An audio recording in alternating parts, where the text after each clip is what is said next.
โอ้ยเดี๋ยวเรากินน้ำปลาแล้วอาเนาะ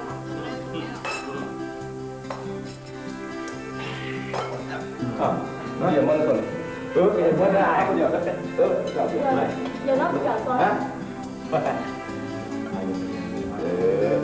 con ngon ấm lắm ôi có những đậu mày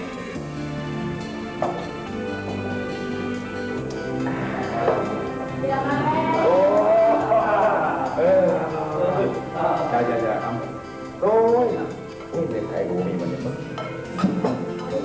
có cái tấm lạnh rồi được thấy này không cố đảm cố đảm mình lại có cái bài này yeah หลังนี้มาแล้ว เนาะ สบายดีทุกคนจ้าสบายดีเอาอย่างเรื่องนี้นะ ตาลีมาผู้เดียวว่ะพระเอกคือบุมานำคาเวียงพระเอกเพิ่นนะเมืองแล้วคือบุมักซุมมักแซวดอกแต่พวกเขาสอนไปเต้นรำตอนนั้นเด้ยังบ่อยากไปท่านเราไปทั้งเทือกอะไปนั่งกดทรงอยู่บ้านพระเตมีโอ้ยคนเหี่ยมจะเป็นจังซี่เบิ่งแล้วครูนี่นะแต่งงานกันซื้อก็สิบ่หากันแม่ซื้อเมนเป็นตาที่ไก่น้ำลาวเนาะแบบพวกด่าเลยเลือกเอาได้เท่าไหร่ดิได้เสร็จแล้วนี่เมื่อพวกเขาทุกคนพากันไปเต้นรำยูบรูสตาร์ไหนวะ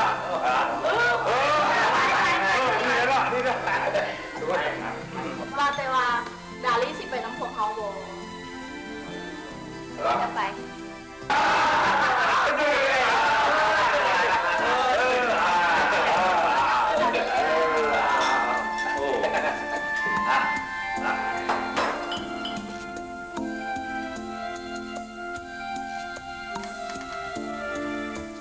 ตาย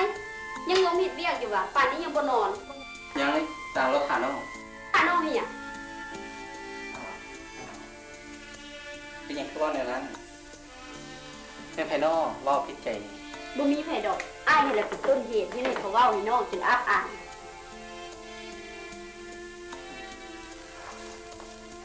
เขาว่าแนวใดล่ะเขาสิว่าแนวใดเขาก็ว่าน้องโง่มีผัวเต้นล้ำกับบ่เป็นกินเหล้ากับบ่ได้ถึงข่าววงเมียบ่ได้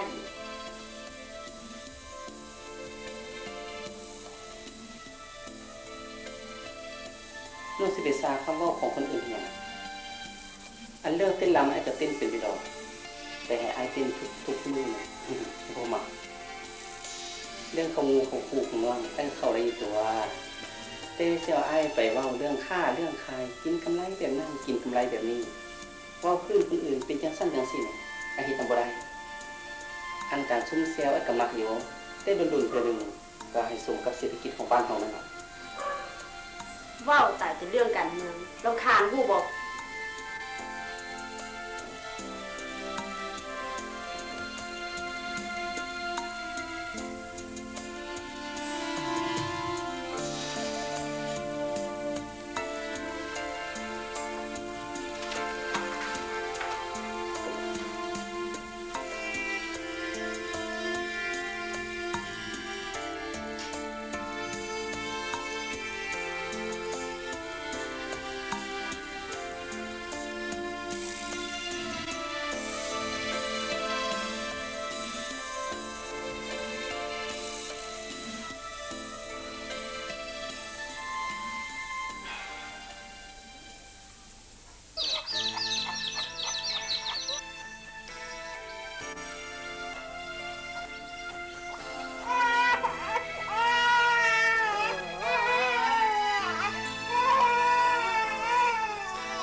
มันแอร์จะเศร้าคุณจักเป็นอะไรนมก็ให้กินกับบุกินนะฮะ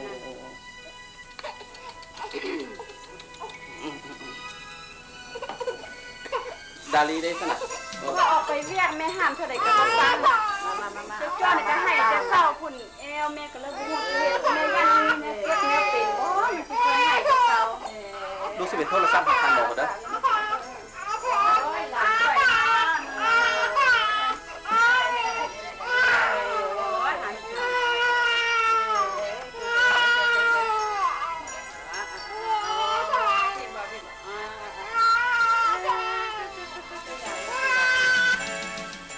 ฮัลโหลดิดวะเขาดิดอะไรเนี่ยลิดเอาเบิ่งลูกให้เขาได้แม่ลูกเขาบ่สบายนะให้บ่เศร้าได้นี่ไว้เด้อโอเค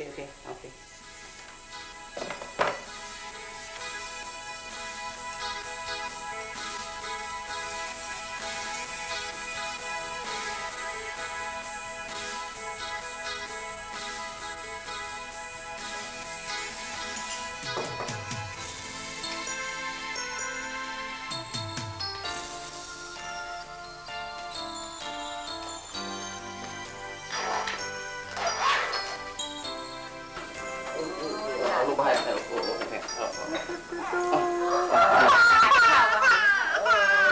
ลิดเบิ่งคนลูกได้ไหมเอานั่งลงเอาอุ้มขึ้นลงลูก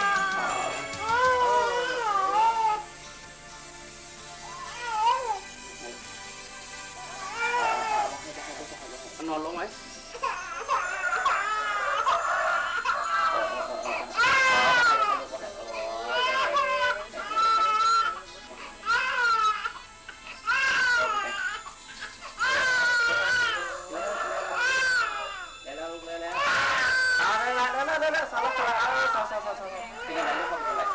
เด็ดเอ็นน้อยนี่เจ็บท้องเลยนะนี่นะเด็ดตัวต้องคนเบิ่งน้ำนมตึมนี่อันน่ะน้ำกับขวดต้มให้มันซุกหัวนมนี่นะตัวก็ต้องล้างด้วยน้ำสะอาดแล้วก็น้ำฮ้อนสิ่งสำคัญนะเด็ดตัวอย่าให้แมงวันนี่มาตอมหัวนมนี่เด้อเนี่ยตัวไปใส่ชนะเด็ดเอาไปเวียดเนาะ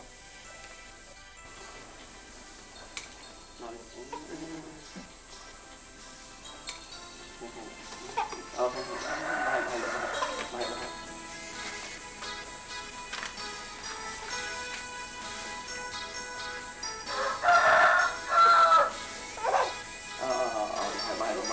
อดีตอันนี้ใบสั่งยาด้วย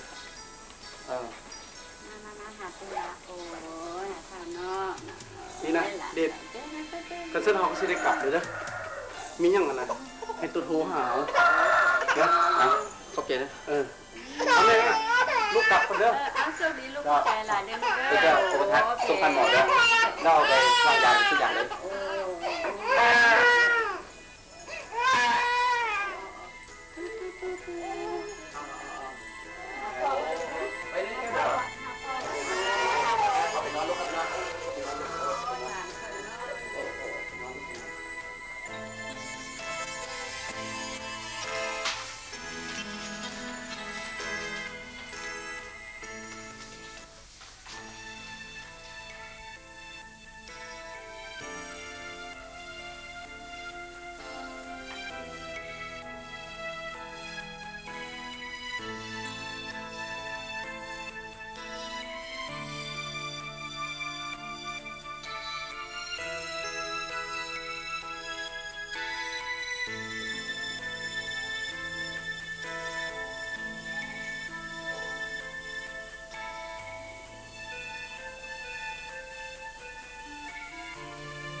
ผู้หญิงผู้หญิงแนวใด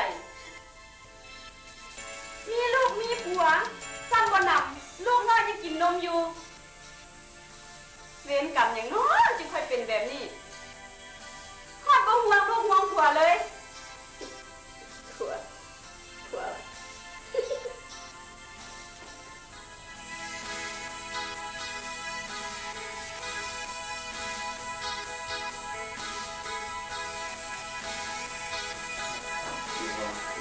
มาแล้ว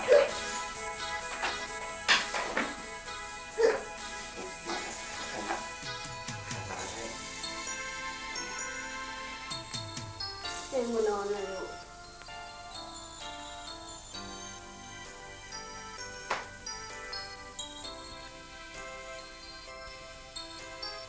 ลูกของเฮาบ่สบายกินเหล้าเมามาอีกโดน บ่มีกฎหมายข้อใดห้ามบ่ให้ผู้หญิงกินเหล้าบ่แม่นว่า แต่เจ้าก็คนเอาข้อเป็นแม่ห้ามตัวเองเลยติเจ้าไปใส่มาฮะ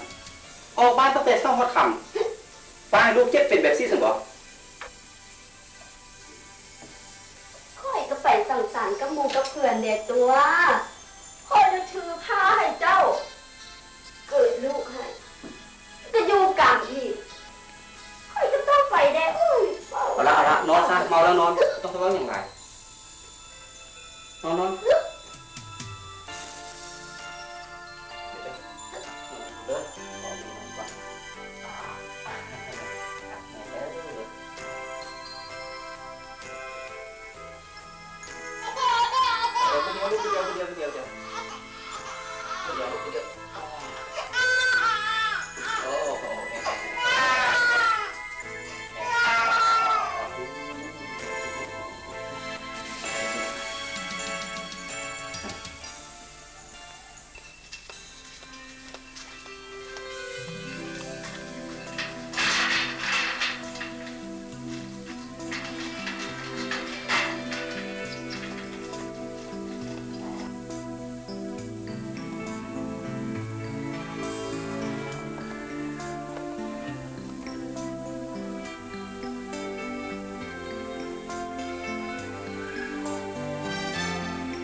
เฮ็ดหยังป้าแก้วเฮ็ดหยังให้ดูมันนี่มาไว้ป้าแก้วเอ้ยเอานมมาให้ไอ้ติ๊กเจอร์เด้อให้เด้ลูกบ่ให้เด้จะได้ป้าแก้วมาให้ลูกเด้ลูกโทรมาเลย อย่าจะได้ลูกฮะกินนมบอกว่าหาพอไว้หาพอไว้อุ้ยจะได้อาบน้ำตอนแดงกับลูกหรือบอกไม่อาบน้ำหรือบอกมาขมอนมาเด้อนี่อยากนอนแล้วก็เสื้อไปนอนเป็นลูกเด้อยังไงฮะปักเกี่ยวน้องไปกินเลยลูกเป็นข้าวกินเด้อเป็นแอร์เป็นหลังสมัครเขาวะ เคยเห็นรูปสาวน้อยอยู่ในปึ้งของเจ้าเป็นไผ คู่อันใดน้อ ก็รูปสาวน้อยทายผู้เดียวนี่ โอ้คู่มูสมัยจะเป็นดังเงี้ยอยู่หลุมเสียงปวงดี เดี๋ยวนี้เราอยู่ไส ไอ้กับบ่ฮู้ได้บางเทื่ออาจจะเอาผัวมีลูกเป็นโดแล้วก็บ่จักนั่นลูกเนาะอ้าย บ่แม่นแฟนเก่าอ่ะคือว่าเก็บรูปไว้ดีแท้ บ่ดอกแต่เป็นเพื่อนที่สนิทสนมและเข้าใจกันได้ แต่ก็ฮู้ใจเองมาซั่นล่ะ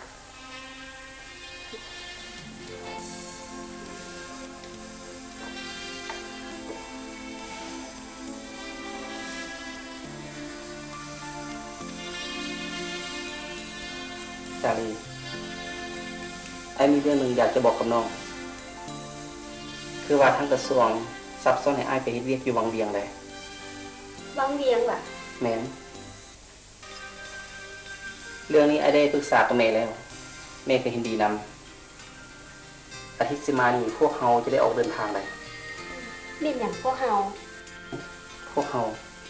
อ้ายน้องและลูก เป็นอย่างไอ้บ่ขอเพิ่นก่อน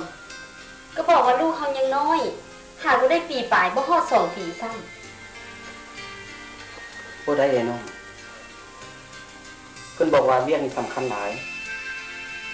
อีกอันหนึงทางเพิ่นบ่มีวิชาการชั้นสูงอีกเลยอ้ายก็อยากจะไป นี่เนี่ยอ้ายอยากไป แม่อ้ายอยากจะไป บ่ฮู้ว่าไอ้คิดแนวใดฟังเลี้ยงเป็นแต่อยู่บ่อนใดก็เบิดบ้านเบิดเมืองไผก็อยากอยู่ในเมือง อันนี้แม่นอีหยังพาลูกพาเมียไปอยู่บ้านนอกไปทุกข์ไปยากหั่นว่าเฮาอยู่ในเมืองก็ดีแล้วเด้อ้ายอยากออกการมาค้ามาขายก็ได้นี่นะเดี๋ยวนี้เพิ่นเฮงเปิดกว้างแล้วหมู่ของน้องนะแต่ละคนก็มีบริษัทตั้งบักหลายอยากเฮ็ดบ่ได้เลือกเอาจะคิดบ่น้องสิไปถามให้ก็ได้นะ ตาลีน้องต้องเข้าใจเลยน้องอ้ายบ่ได้เรียนวิทยาการค้ามาอ้ายเรียนกสิกรรมมาตั้ง8-9 ปีอ้ายต้องลงเฮ็ดเวียกตัวจริง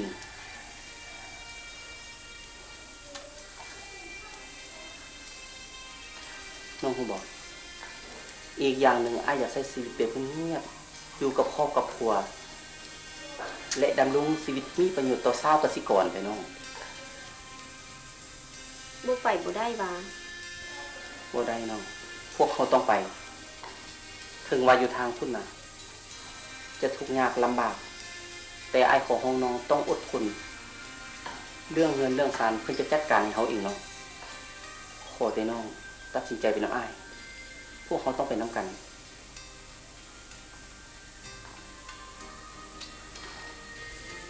ก็ได้อ้ายบ่เคยขอห้องน้องหยังนี่เป็นครั้งทำอีกที่อ้ายขอห้องน้องน้องสิทดลองไปลองเบิ่ง ดีๆนะ แต่ว่า เนี่ย น้องสิทนอยู่ได้ดนซันใดหั่นน้องบ่ฮู้ได้ น้องตกลงไปน้ำอ้ายเท่านี้อ้ายก็พอใจแล้ว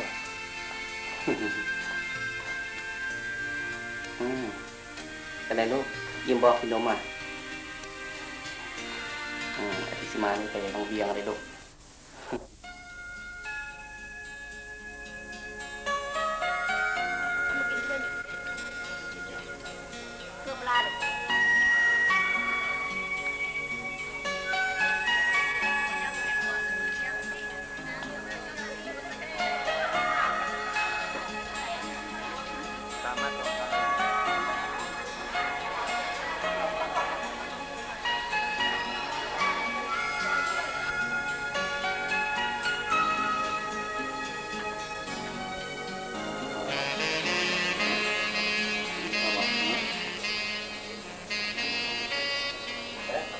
อ้าวโอ้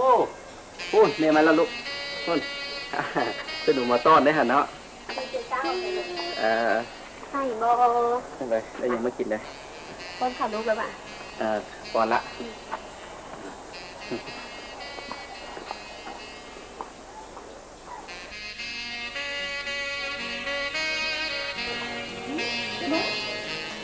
ก่อนจะไปเรียกเด้อจะน้ำแม่เด้อทุกๆฟอมด้วยทุกๆอันนักจับมือกันหอมแก้มข้าวก้อนหอมแก้มข้าวก้อน ไม่จะสั่นเด้อ พอมันแหละ เก่งหลายลูกเก่งหลายดาลีเบิ่งลูกเด้อมีอย่างน้องก็คอยหิดไปโลดอีกอุดมน้องก็จะเรื่องอีกดอกอาจจะไปการก่อน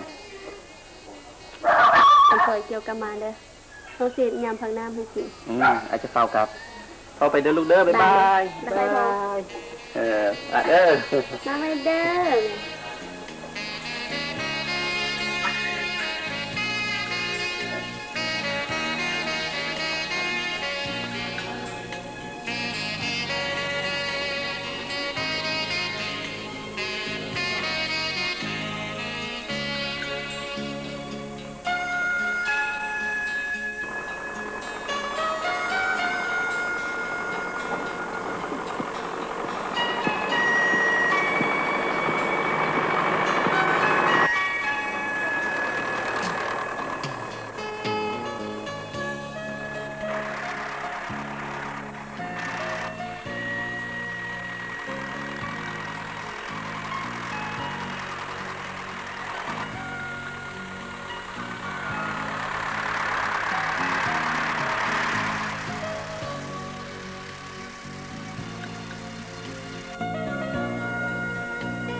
สู่ลูกเด้เฮ็ดนี่โอ้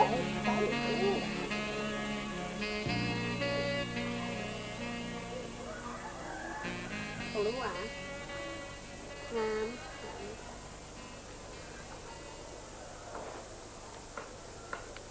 มันติดไกลเดี๋ยวเจออยู่ทางนี้เด้ออยู่ทางนี้เด้อ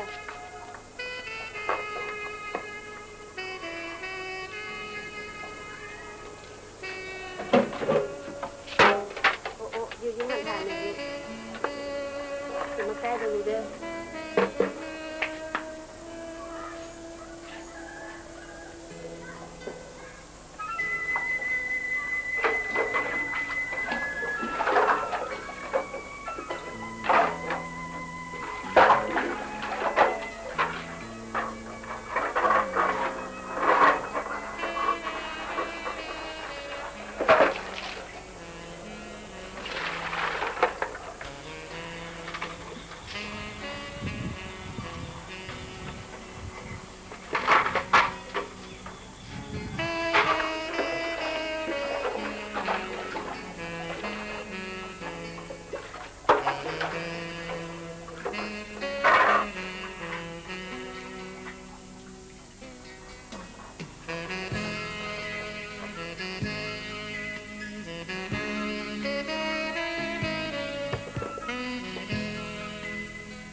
เด้อละนั่งทานอันเดียว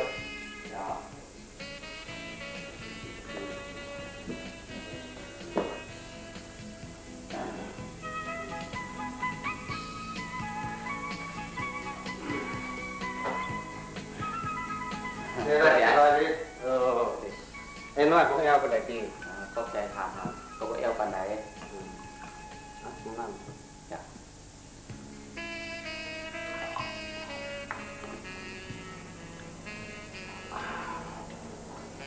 เว้าลงเรียกถึงเมืองเฮานี่ก็บ่หลายปานใดมีแต่เฮาจะได้พาลงไปพุ่นแหละพื้นฐานลงไปแนะนำประชาชนใส่ฝุ่นปลูกฝังแล้วก็ปราบศัตรูพืชเบิ่งตัวจริงบางเทื่อเฮาจะลงไปนํกันพุ่นล่ะเด็ดน้องบ่มีเพียงหยังอีกติยังบ่ทันมีหยังจะระบาย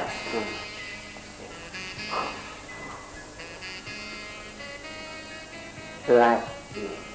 อยู่ทางห้องหมอเมืองเฮานี่มีแค่นี้หมอหลายอยู่บ่โอ้มีหลายแล้วบ่สิได้เป็นน้องแตงดองก่อนแล้วนะ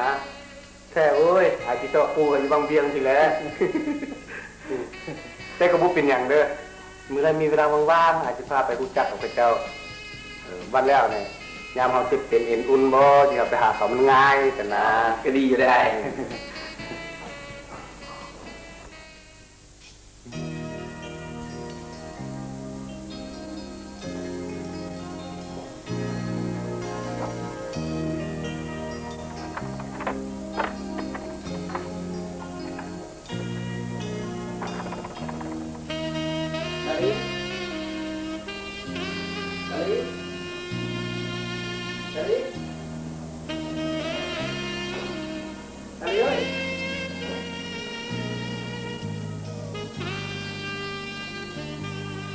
ดาลี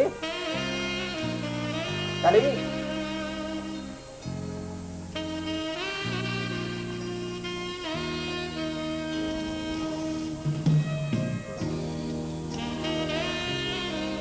ดาลีดาลี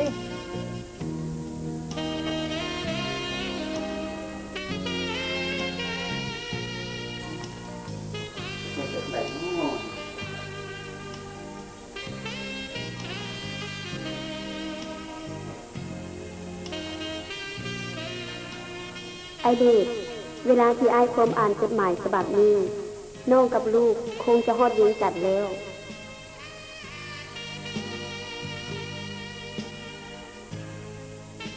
น้องยอมรับว่าน้องอ่อนแอบ่สามารถทนอยู่ในสภาพแบบนี้ได้และน้องก็บ่ปรารถนาจะทน